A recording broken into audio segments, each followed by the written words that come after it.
सीधी बात है बंधुओं, हमारा उद्देश्य क्या है? बहुत स्पष्टता से सुनिएगा। कृष्ण प्राप्ति नहीं, सीधे 50वीं सीढ़ी चढ़ने की मत सोचा करो। बीच में बहुत सारी सीढ़ियां हैं, धीरे धीरे चढ़ना पड़ेगा। इतने बड़े पांव नहीं कि आप 50वीं सीढ़ी चढ़ जाओ। हमारा उद्देश्य क्या है? किसी से पूछो, किसी भी भक्त से पूछो, आपका उद्देश्य क्या? तिलक क्यों लगाते हो? नाम जप क्यों करते हो? कंठी माला क्यों करते हो? एकादशी क्यों करते हो? वृंदावन क्यों जाते हो? हम पे श्री जी की कृपा हो जाए, हमको ठाकुर जी मिल जाए। इतनी जल्दी मिल जाएंगे?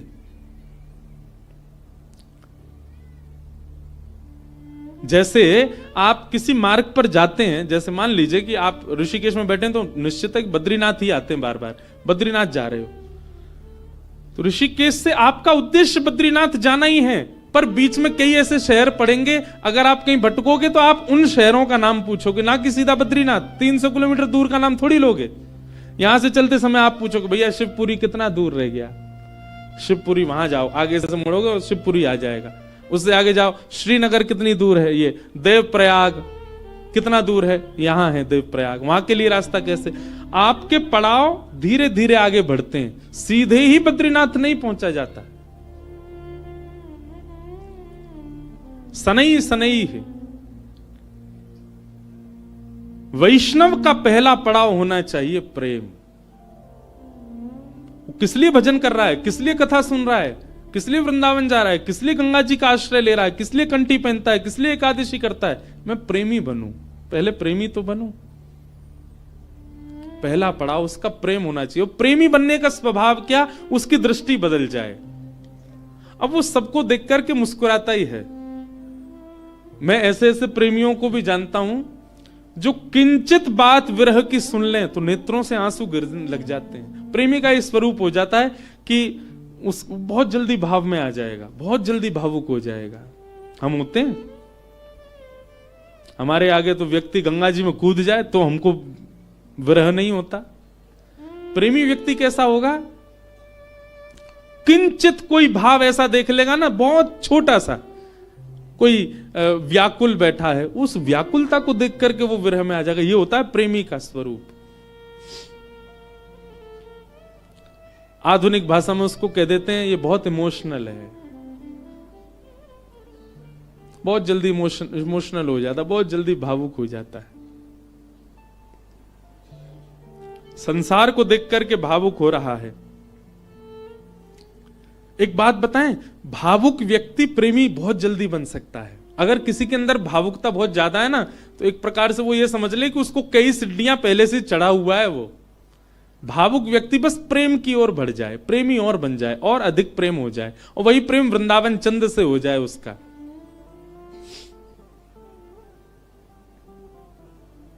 हम कई जगह कथा करने जाते हैं, तो कथा करके जब निकलने लगते हैं ना वापस, 7 दिन पूरे होने के बाद, बहुत लोग भावुक हो जाते हैं। जिनके यहां रुकने का प्रसंग होता है वो लोग भावुक। एक जगह तो बहुत ही भयानक स्थिति हुई, मैं ही घबरा गया। एक जगह कथा थी, अब जगह का नाम तो नहीं लूंगा मैं, तो वहां जो यजमान थे, मुख्य यजमान, वो इतने भावुक, इतने भावुक, पहले दिन से ही रोने लग गए। मैंने क्यों, क्या हो गया? बोले अब 6 दिन रह गए, आप 6 दिन रहोगे बस, लाल जी के केवल 6 दिन दर्शन होंगे। दूसरे दिन और रोने लग गए। मैंने कि भैया तुम ऐसे मत करो, अभी तो कथा तो पूरी करनी है हमको। चौथे दिन सबका नाच रहे थे, नंद घन आनंद भयो, जो वो कोने में खड़े होकर रो रहे। बोले क्यों, क्या हो गया? 3 ही दिन रह गए अब बस।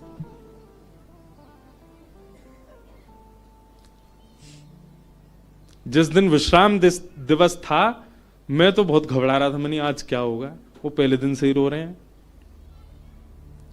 वही हुआ। अच्छा, ऐसा और था कि कथा करते ही मुझे एयरपोर्ट जाना था, मेरी फ्लाइट थी।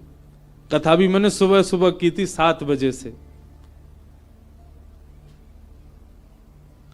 आरती, विश्राम आरती हो रही थी, और मैं बस ये था कि हे लाल जी कुछ हो नहीं, बहुत भाव में।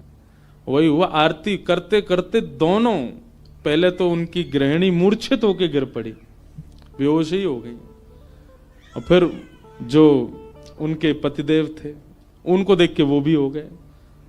उसके पीछे बिल्कुल भी किंचित ही, हमको तो समझ में आया था नाटक, लेकिन नहीं, वास्तविक था। पानी वानी डाला भैया, उनका ब्लड प्रेशर वगैरह सब कम होता चला गया। एक कथा भी आती है, सुना है? एक महाराष्ट्र के राजा थे।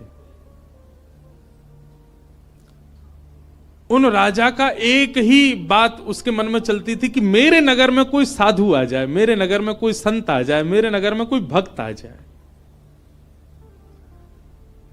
दुनिया में ऐश्वर्यवान व्यक्ति केवल इसकी प्रतीक्षा करता है कि मेरे पास धन बहुत आ जाए। वो इसकी प्रतीक्षा करते थे कि कोई भक्त, साधु, संत, विरक्त या वैष्णव दंपति या कोई कथा वक्ता कोई आ जाए मेरे नगर में, बस। ऐसी कृपा हुई। अयोध्या से कुछ लोग पंढरपुर दर्शन करने जा रहे थे और उन महात्मा के उन राजा के नगर में आ गए। नगर से होके पंढरपुर का रास्ता था, तो पंढरपुर की ओर जा रहे थे। शाम काल का समय हो गया। राजा को पता चली संतों की टोली आ रही है। वो तो ऐसा और था राजा, वो दूर दूर तक उसने अपने सैनिक लगा रखे थे। बोले आसपास के रस्तों से अगर कोई संत निकल के जा रहे हैं, उनसे भी कहो यहां होके जाएं, हमारे नगर में होके जाएं।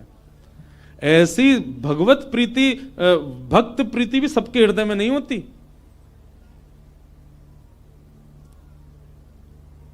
ये बात बंधुओं लिख लीजिएगा।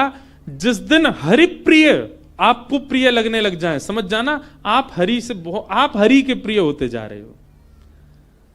आपको पता चल जाता है व्रज से कोई आया, भले ही आप उसको जानते नहीं, पर आपके मन में उत्साह हो जाता है हमारे वृंदावन से आए हैं, श्री राधारमण जी के यहां से आए हैं, श्री बिहारी जी के चरणों से आए हैं। भले ही आपका परिचय नहीं, फिर भी आप ब्रज से आए जान करके उनको प्रणाम करने जाओ। ऐसी प्रीति अगर आपके चित्त में है, आप प्रेम की अवस्था में आ चुके हो। हरि से ज्यादा हरिजनों से प्रीति हो तो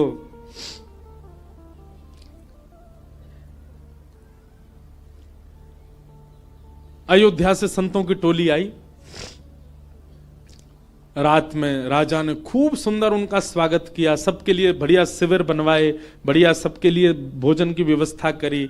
सब साधु महात्मा बड़े प्रसन्न हो गए। बोले वाह भैया राजा, तेने तो हमारो दिल जीत लिया, क्या सुंदर व्यवस्था की, सब संतों के सबके चरण धोए, सबको माला पहनाई, प्रसाद पवाया, सोने की उत्तम व्यवस्था। और राजा रात में सोने अपने महल में नहीं गया, वहीं बैठा शिविर के बाहर ही पूरे परिवार सहित, कि कोई संत कोई आज्ञा कर दें सेवा के लिए, हम उनकी सेवा करें।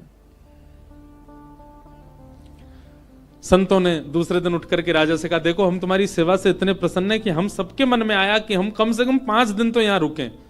राजा रोने लगा। बोले महाराज मेरे ऊपर बड़ी कृपा, आप रुकिए।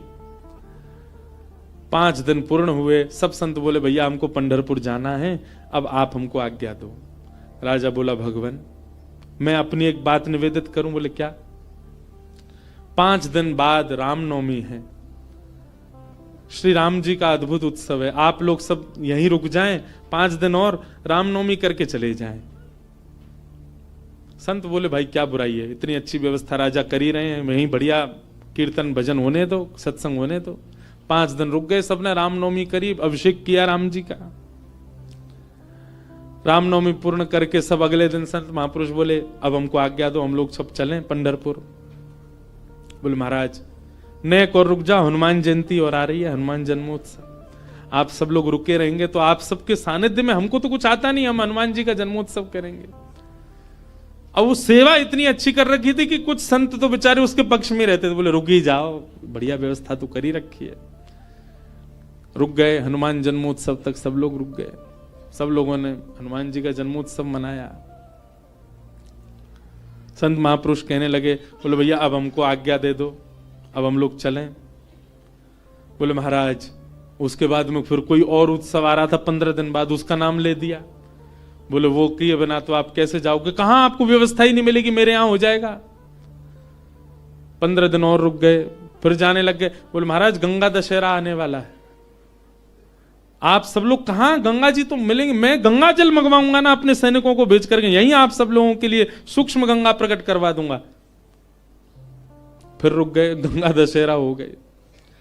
सब करते करते करते महाराज जेठ का महीना निकल गया। कब आए थे?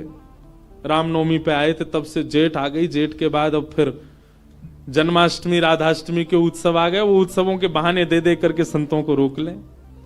महाराज अब तो चातुर्मास करना पड़ेगा आपको, चातुर्मास प्रारंभ, कहां जाओगे, यहीं कर लो। चातुर्मास करवा दिया।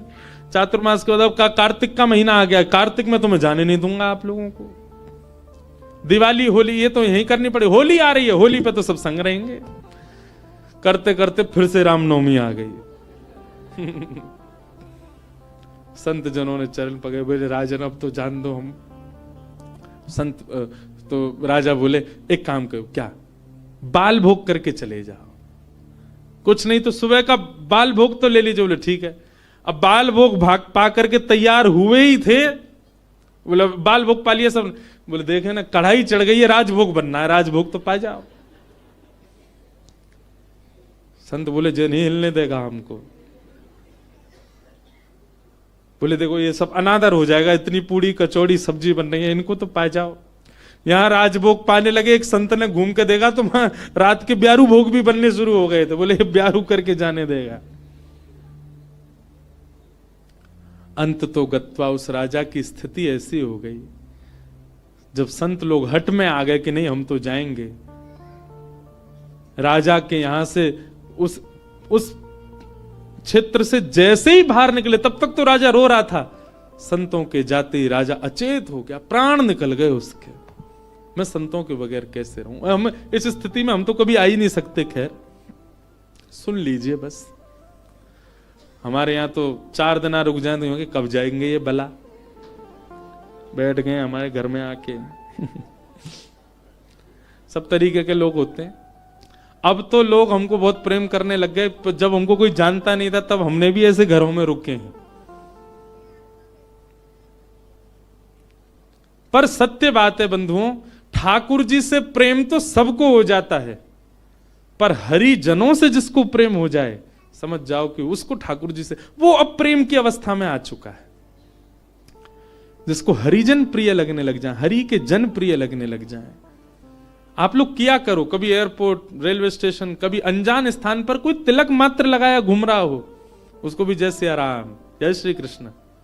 सामने वाला प्रत्युत्तर में अगर ये पूछ ले भैया कौन, कुछ नहीं आपके माथे पे हमने तिलक देखा, कंठ में हमने तुलसी जी देखी तो हमको लगा कि आप वैष्णव हो इसलिए हमने प्रणाम किया। ऐसा स्वभाव।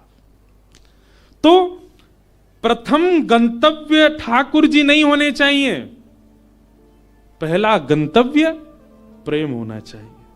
हमारे भजन का, हमारे साधन का, हमारी कथा का, हमारे नियमों का, सबका प्रथम पहले किसको प्राप्त करना है कि पहले हम प्रेमी बने।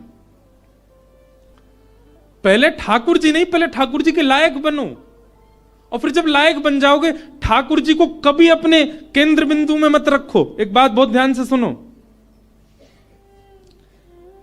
किसी को पाने के लिए आप मत तड़पो, स्वयं को ऐसा बनाओ कि सामने वाला आपको पाने के लिए तड़पे, सामने वाला आपको पाना चाहे।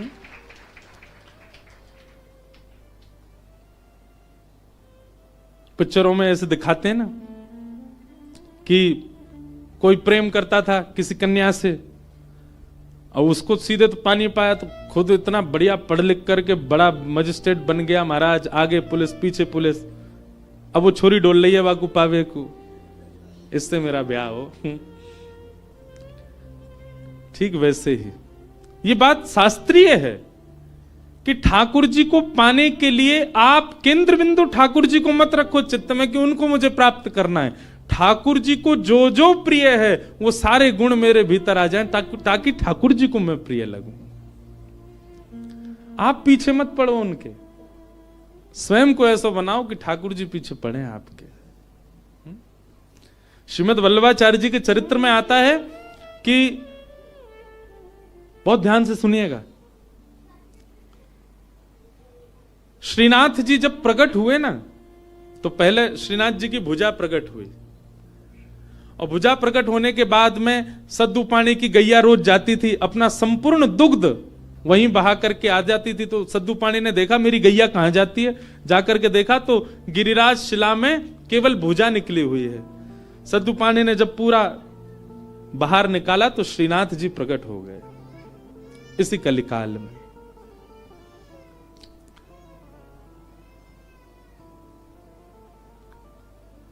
तो सद्दू पानी ने ठाकुर जी से प्रार्थना की कि ठाकुर जी आपके लिए क्या लाऊं मैं, आप क्या पाएंगे, क्या व्यंजन लेंगे, क्या भोग प्रसाद लेंगे, आप विश्वास मानेंगे? हमारे श्री जी बाबा श्रीनाथ जी, उन्होंने कहा, बोले हे सद्दू पाणे, जब तक मेरे श्रीमद वल्लभाचार्य जी नहीं आएंगे तब तक मैं केवल दूध पीऊंगा। ठाकुर जी ने पयोव्रत किया। भक्त भगवान के लिए व्रत करता है, पर ठाकुर जी ने व्रत किया कि जब तक वल्लभाचार्य जी नहीं आएंगे मैं केवल दूध पीऊंगा। श्रीनाथ जी जो आजकल उदयपुर के पास नाथद्वार में विराज रहे हैं, जब ये गिरिराज जी में प्रकट हुए तब की लीला है। इस बार हमारे लाल जी का उत्सव नाथद्वारा में ही है, श्रीनाथ जी में, 11 से 17 जनवरी। बाद में एक अजब कुमारी नाम की एक भक्ता हुई थी, उसके लिए ठाकुर जी उदयपुर चले गए, उदयपुर के पास नाथद्वारा में। प्रकट तो आप गिरिराज जी में ही हुए थे। तो ठाकुर जी कितने वर्षों तक केवल दूध पी करके रहे।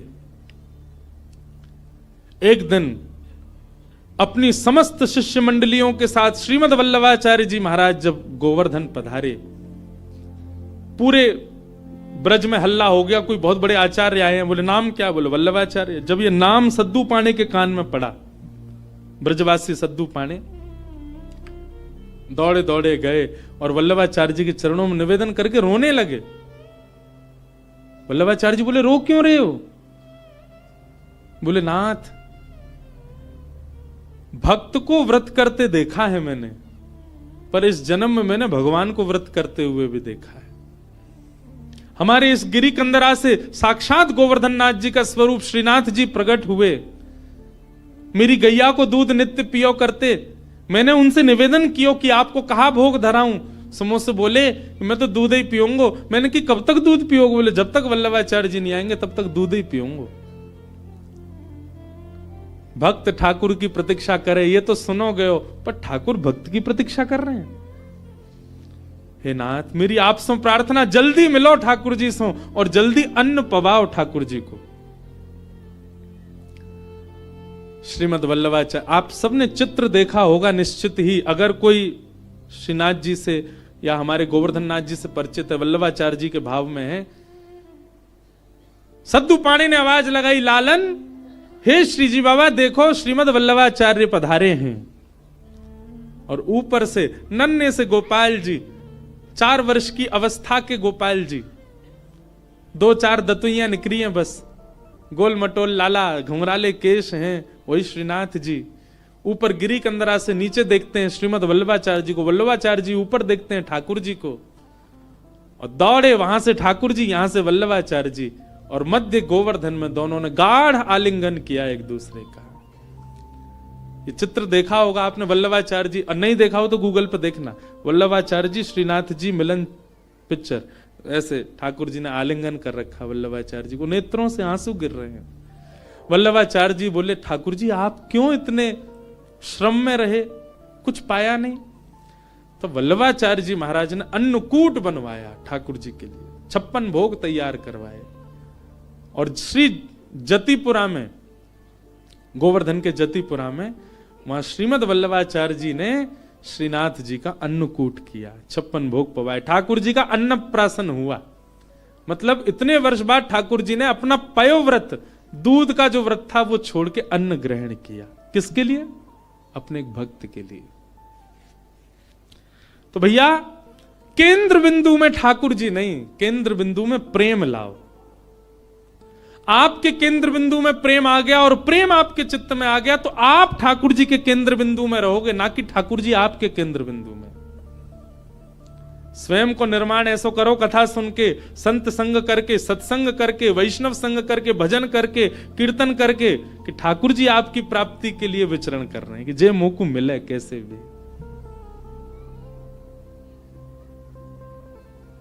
आज से आपके भजन साधन में उद्देश्य भगवत प्राप्ति नहीं, प्रेम की प्राप्ति हो।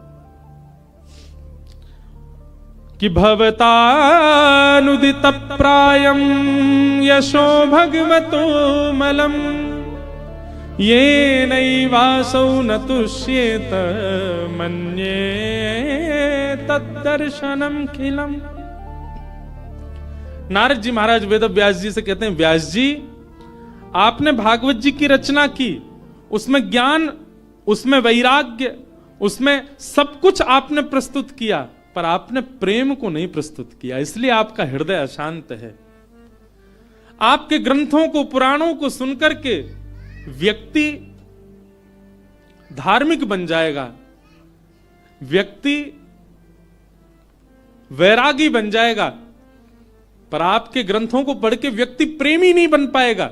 इसीलिए आपका हृदय अशांत है, आपको कहीं ना कहीं अपूर्णता लगती है अपनी क्रिया में।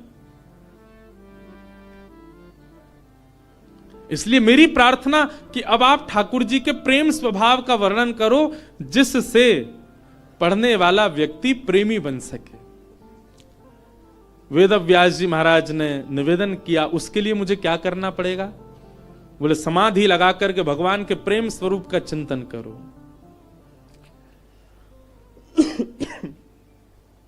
श्री वेद व्यास जी महाराज ने समाधि लगाई और समाधि की भाषा में ही अपने अंतिम कृति का निर्माण किया वेद व्यास जी ने। इसी ब्रह्म नदी में, इसी हिमालय की पर्वतों पर वेद व्यास जी ने ऐसी रचना की जिसको सुनकर पढ़कर के मानव प्रेम का अधिकारी बन जाता है, ठाकुर जी का अधिकारी बन जाता है। और उस संहिता का नाम है श्रीमद् भागवत महापुराण। बोलो भागवत महापुराण की जय। ये प्रेम संहिता है। भागवत जी श्रवण के बाद, भागवत जी अध्ययन के बाद, भागवत जी के अवलोकन के बाद प्रेम प्रस्तुत होता है चित्त में।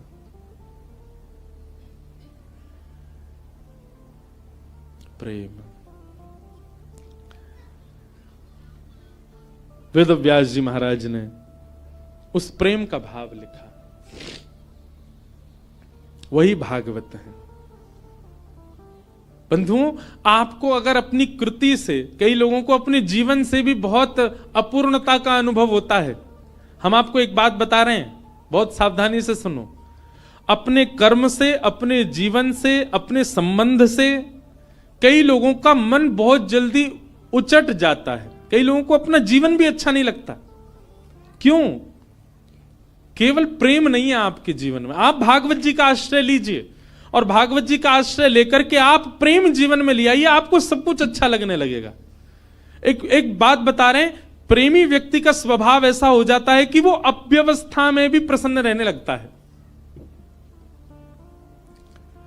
अप्रेमी व्यक्ति का स्वभाव कैसा होता है? वो कहीं भी जाएगा ना, नाक मुंह मोड़ता ही रहेगा। यहां तो ये है, यहां तो ऐसा है, यहां मैं कैसे बैठ जाऊं, ये मैं कैसे खा लूं, यहां मैं कैसे बैठ सकता हूं, यहां मैं कैसे नहा सकता हूं, यहां मैं कैसे रह सकता हूं, इस व्यक्ति के साथ मैं कैसे जी पाऊंगा, इस माहौल में मैं कैसे रह पाऊंगा। ये सब जगह जो अपने आप को अपरिपूर्ण माने, समझ जाना अप्रेमी व्यक्ति है। पर प्रेमी कैसा होता है? वो जहां बैठ जाता है ना, वो स्थान ही अच्छा लगने लग जाता है। कई बार आपने कुछ ऐसे स्थान देखे होंगे, उन स्थानों पर कभी आपकी नजर ही नहीं पड़ी होगी, या उस स्थान को देख करके आपने सोचा होगा ये तो सामान्य सी जगह है, ये कौन सी बड़ी बात है। पर उसी स्थान पर कोई भगवत प्रेमी जाकर के बैठ जाता है तो उस स्थान की रौनक ही बदल जाती है, उस स्थान का माहौल ही बदल जाता है। अरे स्थान नहीं, कई बार कई रंग हमको प्रिय नहीं होते। मैं अपना अनुभव बता रहा हूं, कई रंग हमको प्रिय नहीं होते, कई कलर्स हमको अच्छे नहीं लगते, पर वही रंग, वही कलर, उसमें कोई प्रेमी व्यक्ति अगर आ जाए, उस प्रेमी व्यक्ति उस कलर में या रंग का आश्रय ले ले, वो रंग भी अच्छा लगने लग जाता है। कई सब्जियां आपको अप्रिय लगती होंगी, पर वही कोई प्रेमी के हाथों से प्रसाद रूप में आपको मिल जाए, आप उसका पान करेंगे, सेवन करेंगे, आपको अत्यंत अद्भुत।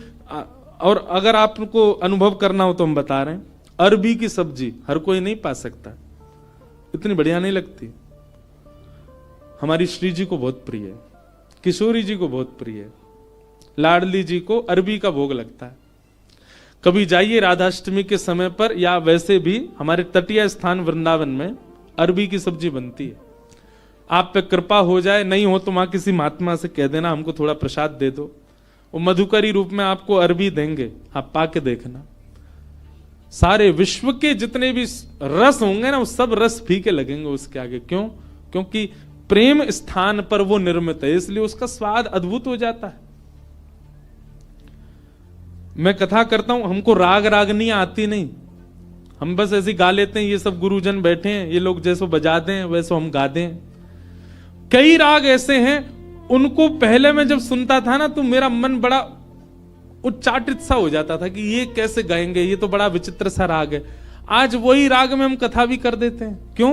क्योंकि जब प्रेम मिल जाता है, प्रेम एक ऐसा सब्सटेंस है, प्रेम एक ऐसा क्या बोले वो, केमिकल बोले, सब्सटेंस बोले, क्या बोले, वो एक ऐसी वस्तु है, वो जहां मिल जाएगी वो सब प्रिय लगने लग जाएगा। वो प्रेम कहलाता है। प्रेम का मतलब केवल स्त्री पुरुष का प्रेम मत समझा कीजिए आप। कोई प्रिय लगने लग जाए वो नहीं, सब कुछ प्रिय लगने लग जाए, वो प्रेम है। वास्तविक प्रेमी आप अपने आप को ऐसे नहीं मान सकते, उसके लिए नस काट रहे घूम रहे हैं, हॉस्पिटल में भर्ती है गए, वो क्या बता रहे हैं, बोले भाई टैग लग गया इसके ऊपर, काहे का, बोले प्रेमी है। आप इस प्रकार प्रेम की अवहेलना मत करो, प्रेम की निंदा मत करो।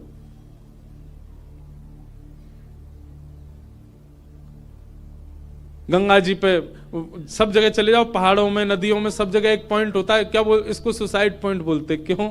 यहां से व्यक्ति अपने प्रेमी के लिए त्याग कर देता है, आत्महत्या कर लेता है। ये प्रेम है। प्रेम में केवल एक व्यक्ति प्रिय नहीं लगता, प्रेम में सब कुछ प्रिय लगने लग जाता है। बुद्ध, भगवान बुद्ध प्रेमी थे। एक मदिरा पान किया हुआ व्यक्ति जिससे सब दूर भागते हैं, नाली में पड़ा था और बुद्ध भगवान ने उसको देख लिया। अपने शिष्यों से कहा तुरंत इसको निकालो यहां से। कोई पीछे जा रहा, कोई आगे जा रहा, सोच रहे हैं, विचार कर रहे हैं, नाली में पड़ा है, दुर्गंध आ रही है, इसने पी भी रखी है। स्वयं भगवान बुद्ध लग गए उसको निकालने में। शिष्यों ने कहा, बोले कि वो एक कुभाव वाला व्यक्ति, मदिरा पान करने वाला व्यक्ति, उसका आचरण शुद्ध नहीं, और आप उसको ऐसे बचाने लग गए, ऐसे उसको संभालने लग गए। तो बुद्ध भगवान बहुत अच्छी बात कहते हैं, तुम साधक क्यों बने हो, तुम भक्ति के पथ पर क्यों चल रहे हो? क्या तुम केवल शुद्ध लोगों से ही मिलोगे, सुधरे हुए लोगों से ही मिलोगे? अरे जो पहले से ही शुद्ध हैं, जो पहले से ही सुधरे हुए हैं, उनके बीच बैठ करके तुमने क्या नया कर दिया? तुम वैष्णव इसलिए बने हो, तुम भक्त इसलिए बने, तुम साधक इसलिए बने, जो अपवित्र हैं उनको पवित्र करने का भाव तुम्हारे चित्त में आए। जो अप्रेमी हैं वो प्रेमी बने, ये भाव स्वभाव तुम्हारा बने। हम इसलिए साधक बने हैं। केवल माला देने वाला व्यक्ति को ही हम पूजें, उसी को ही हृदय से लगावें, ये हमारा स्वभाव है। सबको लगाना है, सबको उस पथ का राही बनाना है, इसलिए हम वैष्णव बने। अंगुलीमाल की कथा सबने सुनी होगी। एक राक्षस था, मानव था पर राक्षस के स्वभाव का था। उस पर्वत पर रहता था, उस पर्वत के आसपास कोई भी मानव उसको दिख जाता था, उसको मार करके उसकी उंगली काट करके अपने गले में माला बना के पहनता था, इसलिए उसका नाम था अंगुलीमाल। इतनी सारी उंगलियों की माला उसने पहन रखी थी, उसका रूप देखते ही भाग जाते थे लोग। भगवान बुद्ध जा रहे थे और जैसे ही मार्ग पर जाने लगे तो एक गांव पड़ा। गांव के लोगों ने कहा, भगवान आप सीधे ना जाकर के थोड़ा दाएं होकर के जाइएगा। क्यों? सीधे जाएंगे तो आगे एक पर्वत पर अंगुलीमाल रहता है, वो लोगों को मार के उनकी उंगली काट के अपने गले में पहन लेता है। भगवान बुद्ध बोले उसके पीछे कारण, बोले वो अपना बल बताना चाहता है, देखो मैंने इतने लोग मार दिए, इतनी उंगलियां मत, इतने लोग, इतना बल है मेरे पास।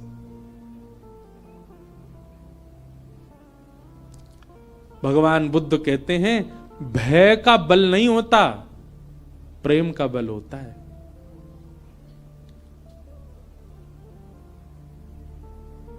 भय से जो अपने बल को आपके चित्त में प्रतिष्ठित करे वो बहुत लंबे समय तक नहीं रह सकता, लेकिन प्रेम से अपने आप को आपके चित्त में जो अवस्थित करे वो मरते दम तक आपके चित्त में रहेगा। मानस जी में एक बहुत अच्छी लीला आती है कि राम जी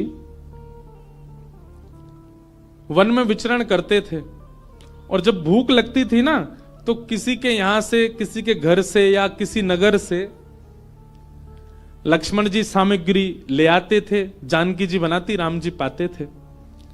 लेकिन ऐसा वर्णन आता है कि कई बार लक्ष्मण जी को सामग्री नहीं मिली, और वनवासी थे तो उनके पास धन भी नहीं था, भाई दे के ले लें। तो राम जी जाते थे सामग्री लेने के लिए, और राम जी जब जाते थे तो सामग्री लेके ही आते थे। तो फिर मानस जी में तुलसीदास जी वर्णन करते हैं कि राम जी ऐसा क्या दे के आते थे कि लोग सामग्री देने को राजी हो जाते थे। राम जी के पास कुछ था तो था नहीं, ना तो धन था, ना वैभव था, ना कुछ रुपया थे, क्या देते थे राम जी। तो मानस जी में श्री गोस्वामी जी वर्णन करते हैं कि राम जी जब कुछ सामग्री लेते थे, या सामग्री लेते भी थे, या फिर कई बार सीता जी बड़ी रसोई बनाती हैं और संतों को पवाते, संतों को पवाने के बाद दक्षिणा देनी होती है, तो ये दक्षिणा के आदान प्रदान पर या सामग्री के आदान प्रदान पर राम जी क्या देते थे। तो गोस्वामी जी वर्णन करते हैं, बोले कुछ नहीं, राम जी मंद मंद मुस्कुरा देते थे, उनकी मुस्कान ही सबसे बड़ी दक्षिणा थी। उसको लेकर के व्यक्ति कहते तुम तो भैया सब कुछ ले जाओ हमारा, बस ये मुस्कुराते रहो, तुम्हारी मुस्कान ही सब बढ़िया। मतलब संतों को प्रसाद पवा के राम जी सामने बैठ करके दक्षिणा रूप में मुस्का देते थे। संत बोलते बस मिल गई हमारी दक्षिणा। जहां जहां से सामग्री लाते वहां मुस्का देते थे। प्रेम, और वो प्रेम का बल ऐसा व्यवस्थित किया राम जी ने कि मरते दम तक कोई नहीं भूल पाया। और रावण का भी बल प्रतिष्ठित था, पर रावण का भय का बल था। बल भय का नहीं होता, बल प्रेम का होता है।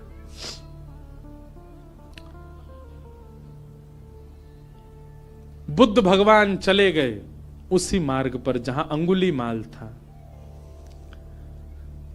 जैसे ही पहुंचे पर्वत के ऊपर, अंगुलीमाल ने दूर से ही कहा मैं साधु सन्यासियों का बहुत सम्मान करता हूं, पहले ही तुमको सचेत कर रहा हूं, मार्ग बदल दो अपना, मेरे पास आ गए तो तुम्हारा सर धड़ से अलग कर दूंगा, मैं चेतावनी दे रहा हूं, मेरे पास मत आना। पर बुद्ध रुके नहीं, सीधे चले गए।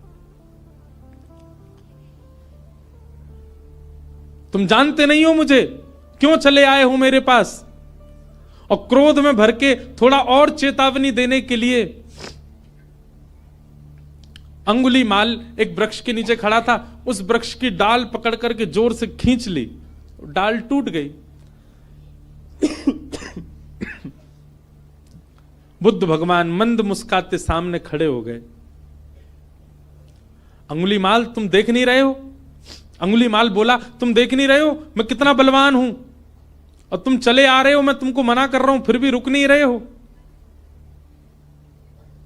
डाल हाथ में पकड़ करके खड़ा था। बुद्ध भगवान बिल्कुल सौम्य भाव से उसके समीप गए और कहा ये डाल तुमने तोड़ी? बोले हां। अब इसको जोड़ दो, जहां से तोड़ी है इसको वहां लगा दो पुनः। अंगुलीमाल बोला कैसी बात कर रहे हो, ये तो संभव ही नहीं है, मैं इसको नहीं लगा सकता दोबारा। बोले क्यों, जब तोड़ने की सामर्थ्य है तो जोड़ने की भी होगी, इसको जोड़ दो, यथावत जैसी थी वैसी जोड़ के दिखा दो। अंगुलीमाल बोला यह संभव नहीं है। बुद्ध भगवान कहते हैं जिसको तुम जोड़ नहीं सकते उसको तोड़ने का अधिकार तुमको किसने दिया? इतनी उंगलियां गले में पहन करके घूमते हो, तुमने इतने लोगों को मार दिया, अकेले इस पर्वत पर रहते हो, पूरी दुनिया तुमसे भय खाती है। सोचो, विचार करो अंगुलीमाल, जितनी उंगलियां तुमने गले में पहनी हैं, प्रेम से यदि इतने लोगों को अपने संग में रखते, पूरी दुनिया पूजती आज तुमको। अपने प्रेम स्वभाव से इतने लोगों का संग पाते तो तुम ज्यादा बलवान होते, लेकिन तुमने उनको मार दिया, उनकी उंगलियां डोल रहे हो लेके गले में। अगर इतने लोग तुमने जोड़े होते खुद से तो तुम श्रेष्ठ माने जाते। और इतना कहकर के बुद्ध चले गए। अपनी कुटिया पर जाकर के रुके, पीछे देखा ही नहीं। कुटिया पर जाकर के जब पीछे देखा, अंगुलीमाल चरणों में गिर गया। बुद्धम शरणम गच्छामि, मुझे क्षमा कर दो भगवान, और सदा के लिए उनके हो गए। यह है प्रेम। प्रेमी जब व्यक्ति होता है वो सबको प्रेमी बनाता चलता। जैसे किसी के अंदर कोई इत्र लगाए घूमे, जहां से निकल जाए सब जगह सुगंधित होती चली जाती है, वैसे ही भक्ति साधना से व्यक्ति जब प्रेमी बन जाता है, वो जहां जाता है, जिस स्थान पर जाता है, जितने लोगों से मिलता है, उनको भी प्रेमी बना देता है, उनको भी प्रिय बना देता है, उनको भी भक्त बना देता है, उनको भी साधक बना देता है। प्रेम। और श्रीमद् भागवत प्रेम प्रस्थापित करती हैं श्रोताओं के चित्त में। भागवत जी की रचना हुई और रचना करने के बाद वेद व्यास जी महाराज ने विचार किया, अब इस भागवत को हम घर घर तक, जन जन तक कैसे पहुंचाएं। तब वेद व्यास जी महाराज ने अपने पुत्र सुखदेव जी का आवाहन किया कि यम प्रव्रजन्तमनुपेतमपेत कृत्यम द्वैपायनो विरह कातरया जुहाव पुत्रेति तन्मयतया तर्वोऽभिनेदु तम सर्वभूत हृदयं मुनिमानतोऽस्मि। श्री सुखदेव जी महाराज आए। वेद व्यास जी के पुत्र हैं सुखदेव, लेकिन जन्म लेते ही आप ब्रह्म के ध्यान में चले गए थे। लेकिन श्री व्यास जी ने भागवत के श्लोक जब इनको सुनाए तो ब्रह्म ध्यान छोड़कर के भागवत जी की सन्निधि में आ गए और कहा, मैं तो निर्गुण निराकार ब्रह्म की उपासना कर रहा था, पर मुझे अब सगुण साकार में मन लग गया है, मुझे इन्हीं की आराधना करनी है। व्यास जी ने भागवत जी का अध्ययन सुखदेव जी को कराया और श्री शुकाचार्य जी ने वही भागवत की कथा राजा परीक्षित को सुनाई। पूछा गया, राजा परीक्षित कौन है? राजा परीक्षित के विषय में हमको थोड़ा बताओ। इनको 7 दिन में मरने का श्राप क्यों लगा, इनके बारे में थोड़ी हमें जानकारी दो। तब राजा परीक्षित के विषय को बताने के लिए यहां से महाभारत का थोड़ा प्रारंभ किया। यदा मृधे कौरव संजयानाम वीरेस्वथो वीर गतिम गतेषु व्रकोदरा विग्ध गदा विमर्श भृगनोरुदंडे धृतराष्ट्र पुत्रे। श्री परीक्षित जी महाराज का चरित्र और उनको 7 दिन में श्राप क्यों लगा, ये सब विषय सुनाए गए। अब इस विषय में अगर प्रवेश करें तो पूरा महाभारत का प्रसंग कहना पड़े, इसलिए कल बंधुओं ठाकुर जी का जन्मोत्सव है कथा में, क्योंकि कल चतुर्थ दिवस है। कल गंगा के तट पे आनंद उत्सव होगा, खूब आनंद से हम लोग नाचेंगे गाएंगे, जन्मोत्सव मनाएंगे श्री ठाकुर जी का। यमुना तट पे तो मनते ही रहते हैं ठाकुर जी के उत्सव, कल गंगा के तट पे होगा। आप सब लोग समय से पधारिएगा। आज श्री गिरधर लाल जी के दर्शन का समय तो है, पर हम आप सबकी संख्या देख के डर रहे हैं, क्योंकि जहां हम रुके हैं वो स्थान तो बहुत छोटा है। तो जो लोग यहां रुके ही रहे हैं अभी 6-7 दिन, वो लोग तो कल भी आ सकते हैं, परसों भी आ सकते हैं। रोज मिलेंगे ठाकुर जी 1:30 से 2:30 बजे तक गंगा दर्शन राम झूला के पास, इधर स्वर्ग आश्रम में।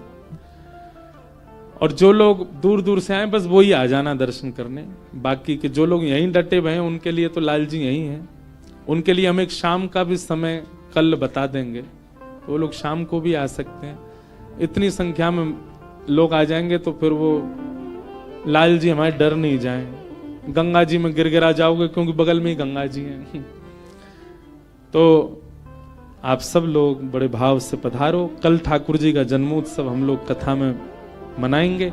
पीले पीले वस्त्र पहन करके आना, आभूषण ज्यादा पहन के मत आना, अपना ध्यान रखना, क्योंकि चोराग्रगण्य श्री कृष्ण की कथा है तो निश्चित है उनके 2-4 दूत तो कथा में आते ही होंगे जो आपके आभूषण हरण ना कर ले जाएं, इसलिए बहुत ध्यान रखना।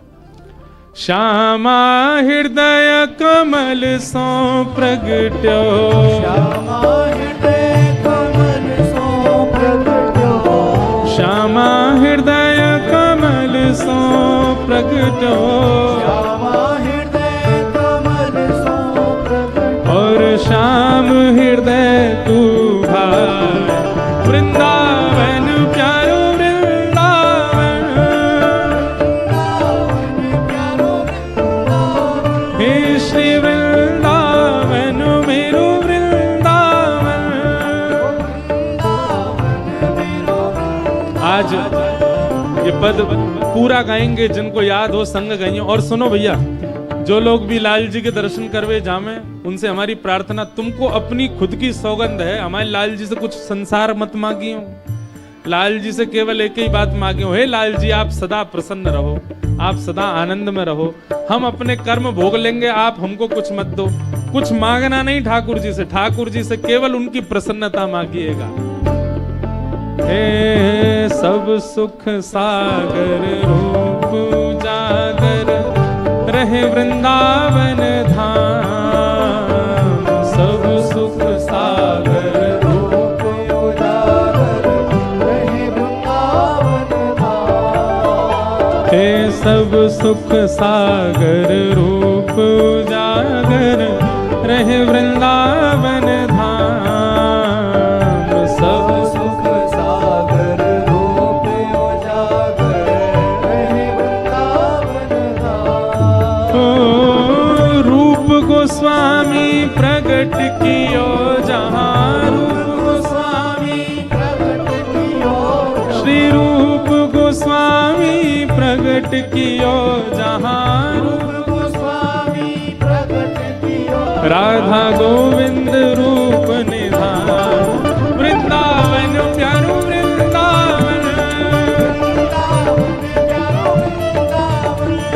देखो इतनी संख्या में लोग हो फिर भी स्वर नहीं निकल रहा आप लोगों का। अरे भाव से गाओ, उच्च स्वर में गाओ, वृंदावन मेरो वृंदावन, हे श्री वृंदावन मेरो वृंदावन।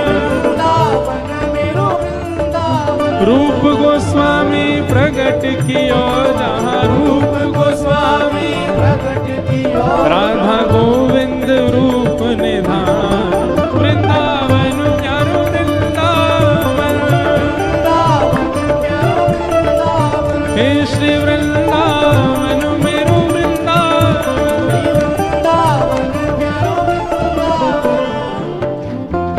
विहरत निस दिन कुंज गलन में, ब्रज जन मन सुख धाम। विहरत निस दिन कुंज गलन में, ब्रज जन मन सुख धाम। हाँ प्यारो ब्रज जन मन सुख धाम, प्यारो ब्रज जन मन सुख धाम। हे मदन मोहन को रूप निरख के, मदन मोहन को, श्री मदन मोहन को रूप निरख के, मदन मोहन को रूप निरख, हे सनातन बलि बलि जाए। वृंदावन प्यारो वृंदावन, वृंदावन प्यारो वृंदावन, हे श्री वृंदावन मेरो वृंदावन। वृंदावन प्यारो वृंदावन, मदन मोहन को रूप निरख के, मदन मोहन को सनातन बलि बलि जाए। वृंदावन प्यारो वृंदावन, हे श्री वृंदावन मेरो वृंदावन।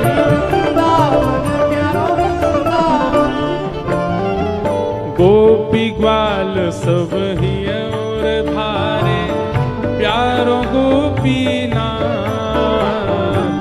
गोपी ग्वाल सब ही और धारे, प्यारो गोपीनाथ, हाँ प्यारो प्यारो गोपीनाथ, प्यारो प्यारो गोपीनाथ।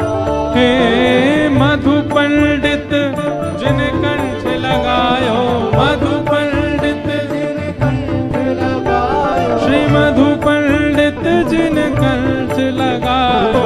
मधु पंडित जिन कंठ लगायो, ओ जहाँ है रही जय जयकार।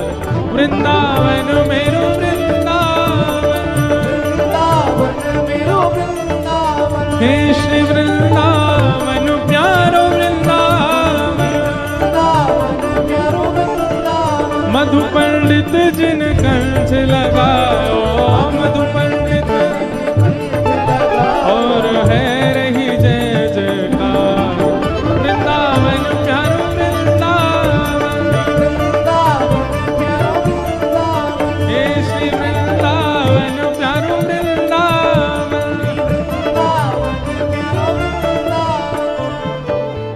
गोपाल भट्ट झुके हृदय वेदना प्रगट्यो शालिग्राम।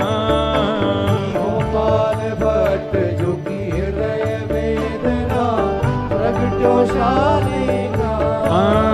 श्री गोपाल भट्ट झुके हृदय वेदना प्रगट्यो शालिग्राम। गोपाल भट्ट झुकी हृदय वेदना प्रगट्यो शालिग्राम। हे रूप सुधा को खान हमारो, रूप सुधा को खान हमारा, रूप सुधा को खान हमारो, सुधा को खान हमारा। श्री वृंदावन में सबते प्यारो, वृंदावन में सबसे प्यारे। हे श्री राधा रमण जुलाल वृंदावन मेरो वृंदावन। वृंदावन प्यारो वृंदावन। हे श्री वृंदावन मेरो वृंदावन। वृंदावन मेरो वृंदावन। रूप सुधा को खान हमारो, सुधा को खान हमारा। श्री वृंदावन में सब तेना, वृंदावन में सबसे न्यारो। श्री राधा रमण जुलाल वृंदावन प्यारो वृंदावन। वृंदावन प्यारो वृंदावन। हे श्री वृंदावन मेरो वृंदावन। वृंदावन मेरो वृंदावन। जज राधा रमण मेरो राधा रमण। राधा रमण मेरो राधा रमण। ओ मेरो राधा रमण प्यारो राधा रमण। राधा रमण प्यारो राधा रमण। ओ मेरो राधा रमण प्यारो राधा रमण। राधा रमण प्यारो राधा रमण। ओ मेरो राधा रमण प्यारो राधा मेरो राधा रमण प्यारो राधा रमण। आतुर हित हरि वंश पुकारो श्री राधा राधा नाम। आतुर हित हरि वंश पुकारो राधा राधा। अभी यहाँ कथा 12 को विश्राम करके श्री वृंदावन के मदन टेर में 14 तारीख को सुबह 9 बजे से श्री हितरवंश महाप्रभु का चरित्र हम एक दिन सुनाएंगे। जो लोग भी वृंदावन पहुंच रहे हो 14 तारीख को मदन टेर आना, जहां श्री राधा वल्लभ जी पहली बार विराजे वृंदावन आकर के। मदन टेर यमुना तट आयो, मदन टेर यमुना तट आयो। सघन कुंज वृंदावन आयो। सघन कुंज वृंदावन आयो। हे मदन टेर यमुना तट आयो। मदन टेर यमुना तट आयो। सघन कुंज वृंदावन आयो। सघन कुंज भुजा उठा के वृंदावन आयो। ओ प्यारो राधा वल्लभ लाल वृंदावन मेरो वृंदावन। वृंदावन मेरो वृंदावन। हे श्री वृंदावन मेरो वृंदावन। वृंदावन मेरो वृंदावन। सघन कुंज यमुना तट आयो। सघन कुंज यमुना तट आयो। मदन टेर वृंदावन आयो। मदन टेर वृंदावन आयो। ओ प्यारो राधा वल्लभ लाल वृंदावन मेरो वृंदावन।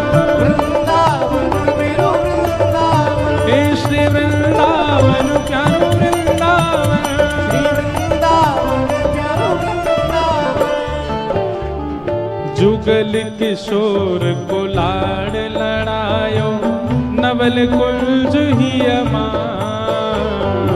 जुगल किशोर को लाड़ लड़ायो नवल कुंज ही मान। हे कुंजन कुंजन की रज धारे। कुंजन कुंजन की रज धारे। कुंजन कुंजन की रज धारे। कुंजन कुंजन की रज धारे। ओ हरि व्यास युगल यशोदा वृंदावन मेरो वृंदावन। वृंदावन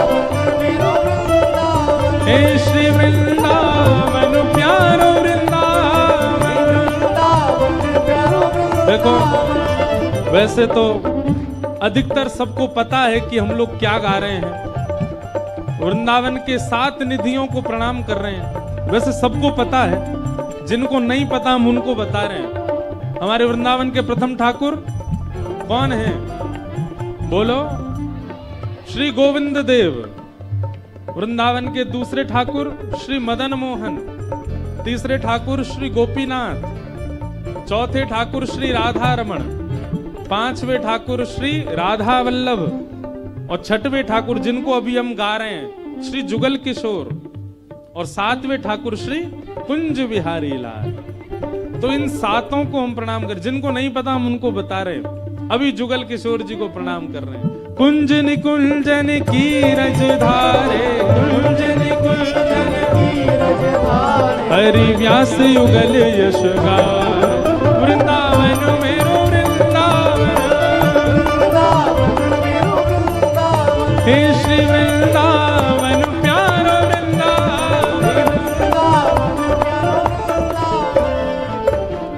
हमारे ब्रज वृंदावन के 7वें ठाकुर जिनके जन्मोत्सव पर इस कथा का प्रारंभ हुआ, बोलो वृंदावन बिहारी लाल। भुवन चतुर्दश की सुंदरता, निधिवन करत बिहार, भुवन चतुर्दश की सुंदरता, निधिवन करत बिहार। हे भुवन चतुर्दश की सुंदरता, निधिवन करत बिहार, चतुर्दश की सुंदरता, निधिवन करत बिहार। हे श्यामा प्यारी कुंज बिहारी, श्यामा प्यारी कुंज बिहारी, श्यामा प्यारी बांके बिहारी, श्यामा प्यारी बांके बिहारी। और जय जय श्री हरिदास, वृंदावन मेरो वृंदावन, वृंदावन मेरो वृंदावन, हे श्री वृंदावन प्यारो वृंदावन, वृंदावन प्यारो वृंदावन। श्यामा प्यारी कुंज बिहारी, श्यामा प्यारी कुंज बिहारी। और जय जय श्री हरिदास, वृंदावन मेरो वृंदावन, हे श्री वृंदावन मेरो वृंदावन।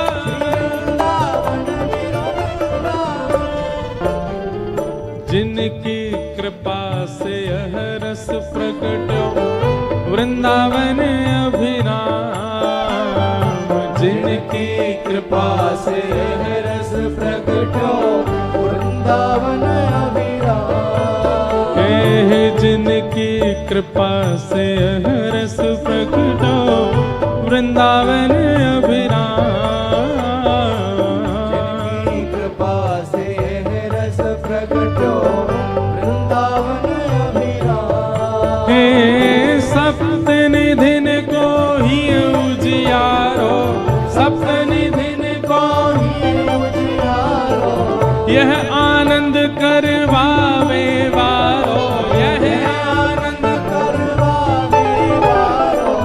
इंद्र ईश इंद्रेश दुलारो, इंद्र ईश इंद्रेश दुलारो, हम सबको मिलवावे वारो, हम सबको भुजा उठा के हमारो गिरधर लाल, वृंदावन प्यारो वृंदावन, वृंदावन प्यारो वृंदावन, हे श्री वृंदावन मेरो वृंदावन, वृंदावन मेरो वृंदावन। यह आनंद करवावे वारो, यह आनंद करवावे वारो, हम सबको मिलवावे वारो, सबको मिलवावे वारो। हे हमारो गिरधर लाल, वृंदावन प्यारो वृंदावन, वृंदावन प्यारो वृंदावन, हे श्री वृंदावन मेरो वृंदावन, वृंदावन मेरो वृंदावन। भुजा उठाओ दोनों और लगाओ ताकत पूरी। जो सबसे ऊंचो जाएगो वही को मिलेगी माला मंच से। जय राधे राधे श्री राधे राधे जय राधे राधे श्री राधे राधे जय राधे राधे श्री राधे राधे। यहाँ वो सबसे पीछे लाला वो लगे लंबो ही दिखे। हाँ आ जाओ आपके बगल वाले। हाँ आप आओ जो उछले थे अभी लास्ट में। नहीं वो पीछे आ रहे हैं। हाँ इनको आने दो, ये पीछे जो आ रहे हैं पतले से। हाँ इन्हीं को बुला। जय और ये लाली छोटी वाली आओ। जय राधे राधे श्री राधे राधे कृष्ण भानु दुलारी श्री कृष्ण प्यारी बरसाने वारी कृष्ण भानु दुलारी जय राधे राधे श्री राधे राधे जय राधे राधे श्री राधे राधे जय राधे राधे श्री राधे राधे जय राधे राधे श्री राधे राधे जय जय श्री राम जय जय श्री राम जय जय श्री राम। बोल वृंदावन बिहारी लाल की।